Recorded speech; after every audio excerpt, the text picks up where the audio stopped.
Hello friends, welcome back to my channel. देखिए, जो second semester है उसका जो मैथमेटिक्स सेकंड है उसका जो पहली वाली यूनिट है उसको आज हम शुरू कर रहे हैं। देखिए, सबसे पहली वाली यूनिट का नाम क्या है? उसका नाम है मैट्रिक्स। ठीक है, इसको हिंदी में क्या कहते हैं? हम आव्यूह कहते हैं। मैट्रिक्स को हमें समझना है कि मैट्रिक्स होती क्या है, इसमें कैसे क्वेश्चन आते हैं। सबसे पहले देखिए मैट्रिक्स होती क्या है। तो मैट्रिक्स, व्हाट इज़ मैट्रिक्स? तो मैट्रिक्स क्या होती है? मैट्रिक्स लीनियर अलजेब्रा में मैट्रिक्स संख्याओं, चिन्हों तथा अभिव्यक्तियों का एक आयताकार क्रम होता है जो पंक्तियों स्तंभों में व्यवस्थित किया जाता है। इन a linear algebra, a matrix is a rectangular arrangement of the numbers, symbols or expression arranged in the rows and column. It is usually written inside the bracket. किसके अंदर लिखा जाता है मैट्रिक्स को? ये बड़े वाले कोष्ठकों के बीच में लिखा जाता है। यहाँ पे क्या बीच में लिखी रहती है संख्याएं, जो भी लीनियर अलजेब्रा मतलब क्या कि यदि हमारे पास कोई इक्वेशन है 2x + y + z ऐसे, और 3x + y + z ऐसे है, तो हम क्या करेंगे, इसके कोफिशिएंट ले लेते हैं 2 1 1। इसको हम क्या करते हैं, ऐसे कोफिशिएंट ले लेते हैं, ऐसे 2 1 1। इसका आएगा क्या, 3 1 1। ऐसे करके रेक्टेंगुलर फॉर्म में लिखी जाती है। मतलब इसमें ये रहते हैं, इस तरफ से हम अभी आगे देख लेते हैं। ठीक है, इसमें क्या रहता है, देखिए एक होता है क्या, ये है रेक्टेंगुलर फॉर्म। ये वाली चीज़ क्या कहलाती है, हमारी रोज़ कहलाती है। ये वाली, इसको हम क्या कहते हैं, रोज़ या पंक्तियाँ कहते हैं। और जो हमारे वर्टिकल होते हैं, वर्टिकल एलिमेंट, ये हमारे क्या कहलाते हैं, ये हमारे कहलाते हैं कॉलम्स। तो ये कहलाती है हमारी रोज़, ये क्या कहलाती है हमारी रोज़, ये कहलाती है कॉलम। जो अंदर ये संख्या होती है इनको हम क्या कहते हैं, एलिमेंट। इनको हम क्या कहते हैं, एलिमेंट या अवयव कहते हैं। ठीक है, जैसे हम देखें कि इसमें ये कितने बाई कितने की मैट्रिक्स है, तो इसको रिप्रेजेंट कैसे करते हैं? तो रिप्रेजेंट करते हैं हम रोज इनटू कॉलम से, कि रोज कितनी है और कॉलम कितना है ना, पंक्तियाँ कितनी है और स्तंभ कितने हैं। ठीक है, तो इस केस में देखो यहाँ पे पंक्तियाँ कितनी हैं, 2 हैं तो 2 आ जाएगा, इनटू ये कितनी है, कॉलम स्तंभ कितनी है, 3 है, तो 2 × 3। मतलब ये मैट्रिक्स हमारी कितनी हो गई, 2 × 3 की, 2 × 3 की मैट्रिक्स हो गई। ये इसका कहलाता है ऑर्डर। यदि ऑर्डर ऑफ द मैट्रिक्स लिखने के लिए आएगा तो हमें क्या करना है, नंबर ऑफ रोज कितनी है इसमें इनटू नंबर ऑफ कॉलम्स कितनी है, दोनों को मल्टीप्लाई करके ये हमारा क्या हो जाता है, ऑर्डर्स हो जाता है। उसके बाद देखिए, matrix is usually denoted by the capital letters. Matrix को हमेशा किससे रिप्रेजेंट करते हैं, अधिकतर हम कैपिटल लेटर से रिप्रेजेंट करते हैं। Elements of the matrix are denoted by A I J. जो एलिमेंट है, मतलब ये अंदर वाले एलिमेंट है, इनको हम कैसे रिप्रेजेंट करते हैं, ए आई और जे। आई मतलब क्या, हमारा रोज। देखो, जैसे आई बराबर क्या होता है, रोज, और जे बराबर क्या होता है, हमारा कॉलम। जैसे हम यहाँ पे देखें तो यहाँ पे यदि हमें इसको रिप्रेजेंट करना है 1 को, तो 1 क्या हमारा, ए मैट्रिक्स होगी, है स्मॉल ए से एलिमेंट लिखेंगे। यहाँ पे पहली रो है और पहला ही कॉलम है, तो A11 है ना। आई बराबर इधर कितना है, 1, और जे बराबर कितना है, 1। आई बराबर है रो का और जे बराबर है कॉलम का।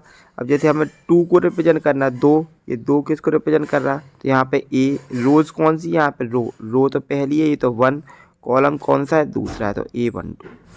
जैसे हम देखें 3 को रिप्रेजेंट करना है तो हम क्या करेंगे, स्मॉल ए। अब रो कौन सी है, 1 ही है, कॉलम कौन सा है, इसका तीसरा है ना। यदि हमें 4 को करना है, 4 को रिप्रेजेंट करना है तो हम कैसे लिखेंगे, ए। अब रो कितनी है, दूसरी एलिमेंट, वो कौन सा है, कॉलम पहला। इसमें देखो ना, रो है पहला, कॉलम कौन सा है, पहला। अगर हम ऐसी 5 में देखें तो रो कौन सी है, दूसरी, कॉलम कौन सा है, दूसरा। तो हम क्या लिखेंगे, A22 बराबर 5। ऐसे हम लिखेंगे A23 बराबर कितना हो जाएगा हमारा 6।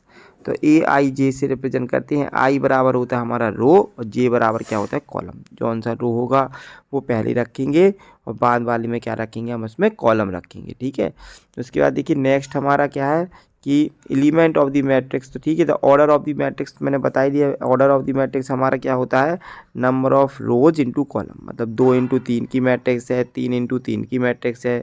जैसे कोई मैट्रिक्स है 3 × 3 की, उसका मतलब क्या है, इसमें रोज कितने हैं, 3 है, और कॉलम कितनी है, 3 है। टोटल एलिमेंट कितने होंगे, दोनों को मल्टीप्लाई करेंगे, टोटल एलिमेंट कितने होंगे इसमें, 9।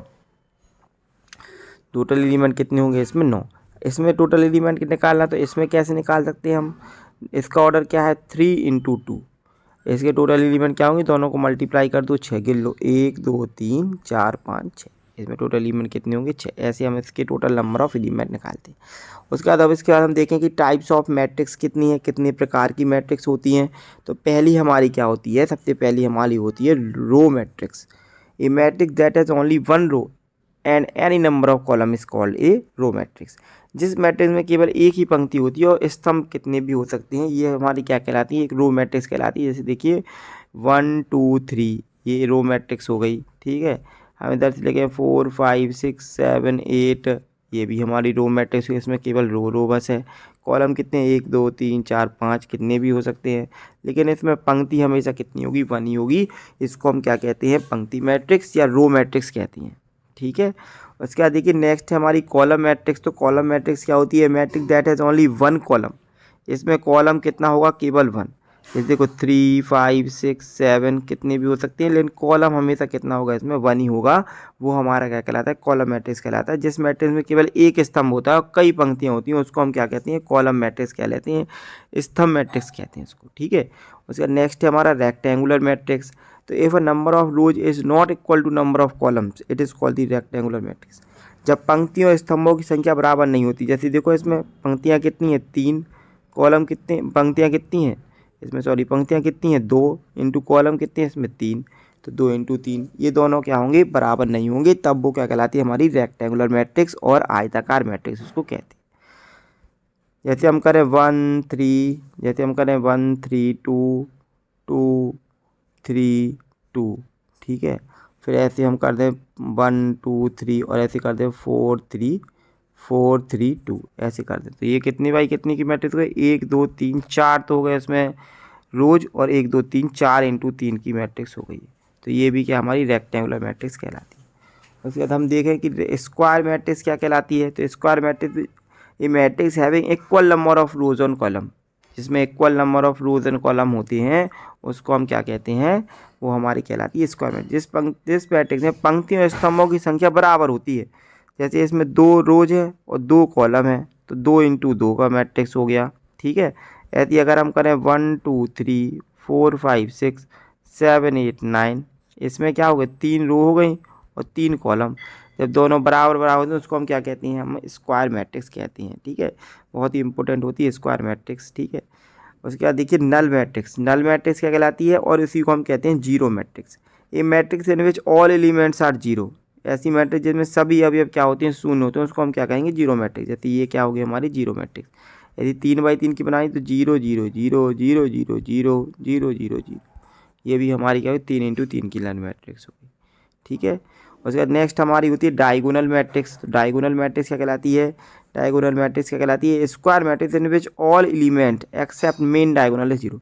हमें तो डायगोनल मैट्रिक्स इसमें रहता है हमारा स्क्वायर मैट्रिक्स में, हमें तक इसमें रहेगा, ये हमारा स्क्वायर मैट्रिक्स में होता है डायगोनल, ठीक है। जिस स्क्वायर मैट्रिक्स में मुख्य विकर्ण के अलावा सभी विकर्ण जीरो, मुख्य विकर्ण क्या कहलाती है, ये चीज़ बीच वाले।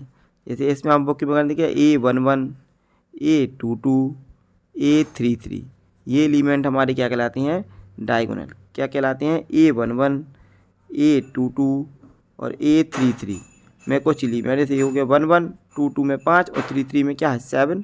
11 का मतलब क्या है, पहली रो पहला कॉलम, 22 क्या है दूसरी रो दूसरा कॉलम, 33 क्या है तीसरी रो तीसरा कॉलम।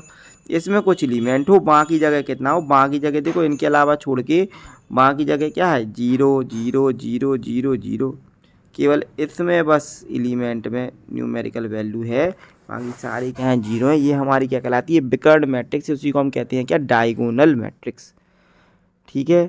उसके बाद देखिए नेक्स्ट हमारा होता है कि आइडेंटिटी मैट्रिक्स क्या कहलाती है। आइडेंटिटी का मतलब क्या होता है, 1। आइडेंटिटी मतलब क्या कहलाता है, हमेशा 1। तो ऐसी डायगोनल मैट्रिक्स जिसके डायगोनल में क्या हो, 1 हो वैल्यू, जिसमें तीनों A11 की वैल्यू, A22 की वैल्यू और A33 की वैल्यू कितनी हो, 1 हो, लेकिन साथ में और अगल बगल के जितने भी हैं इसके बाकी एलिमेंट जितने हैं सबकी वैल्यू कितनी हो, 0 हो, केवल डायगोनल में बस 1 हो, बाकी सारे क्या हो, 0 हो, उसको हम क्या कहते हैं, आइडेंटिटी मैट्रिक्स। तो आइडेंटिटी मैट्रिक्स एक प्रकार की क्या है, डायगोनल ही मैट्रिक्स है। और डायगोनल मैट्रिक्स क्या होती है, एक स्क्वायर मैट्रिक्स का टाइप है।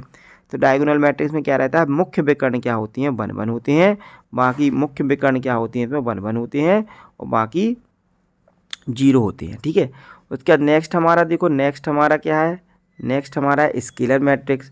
तो स्केलर मैट्रिक्स क्या है, ये डायगोनल मैट्रिक्स इनमें all diagonal elements are equal. इसमें सभी डायगोनल एलिमेंट क्या होते हैं, इक्वल होते हैं, बाकी 0 रहेंगे, एक के अलावा रहते हैं, तो वो कहलाती है हमारी क्या, स्केलर मैट्रिक्स। मतलब जो हमारी जो हमारी आइडेंटिटी मैट्रिक्स है वो स्केलर मैट्रिक्स का एक टाइप होती है। वहाँ पे सारे में क्या होती है 1 1 होते हैं। यहाँ पे 1 छोड़ के बाकी कोई भी एलिमेंट हो सकता है, 3 4 5 कुछ भी हो सकता है, लेकिन सब क्या होंगे बराबर। जैसे A11 बराबर A22 बराबर A33। इसको अगर हम देखें तो क्या होगा A11 equal to A22 equal to A33 होना चाहिए, है ना। और डज अगर इक्वल टू 1 हो गया तो वो क्या हो गया हमारी इक्वल टू 1 हो गई तो आइडेंटिटी मैट्रिक्स हो गई। और इक्वल टू 1 नहीं है तो क्या हो जाएगी स्केलर मैट्रिक्स हो जाएगी, ठीक है। उसके बाद देखिए अपर ट्रायंगुलर मैट्रिक्स क्या कहलाती है, a matrix in which all elements below its main diagonal is 0। Main diagonal क्या कहलाता है, ये कहलाता है मेन डायगोनल, ठीक है। मेन डायगोनल के नीचे के यदि सभी एलिमेंट क्या हो हमारे 0, नीचे की सभी एलिमेंट क्या है, ये है और ये है, इसके नीचे का ये 0 हो तो ये कहलाएगी अपर ट्रायंगुलर। उल्टा होता है, ठीक है। नीचे की 0 होंगी तो अपर ट्रायंगुलर कहलाएगी, ऊपर की 0 होंगी तो लोअर ट्रायंगुलर कहलाएगी, ठीक है। ये कौन सी हमारी अपर ट्रायंगुलर है, नीचे की 0 है, बाकी जगह क्या है, देखो बाकी जगह बन रहा है ये ट्रायंगल, है ना। उसके बाद देखिए नेक्स्ट हमारा क्या है लोअर ट्रायंगुलर। तो लोअर ट्रायंगुलर क्या कहलाता है, a matrix in which all elements above the main diagonal 0। ये क्या है मेन डायगोनल है, इसके ऊपर के सभी 0 है। अगर ऊपर के सभी 0 हैं तो क्या कहलाएगी वो लोअर ट्रायंगुलर कहलाएगी, ठीक है। तो ये होती है matrix of lower matrix, upper triangular matrix, scalar matrix, identity matrix, diagonal matrix, null matrix, square matrix, rectangular matrix, column matrix और रो मैट्रिक्स। उसके बाद मैट्रिक्स होती क्या है ये आज अपन ने पढ़ा। अपन इसके बाद नेक्स्ट वीडियो में क्या करेंगे, इसके ऑपरेशन पढ़ेंगे। आप वीडियो को सभी के साथ शेयर कर दें, ठीक है। चैनल पे बने रहें, बहुत बहुत और भी सब्जेक्ट की वीडियो डाली जाएगी, आप कमेंट कर दीजिएगा और चैनल को ज़रूर से अपने दोस्तों के साथ शेयर कर दें। अब तो आके बहुत सारे फ्रेंड्स वो भी गए होंगे, सभी के साथ को शेयर कर दें, चैनल पर बने रहें। बहुत बहुत धन्यवाद, जय श्री राम।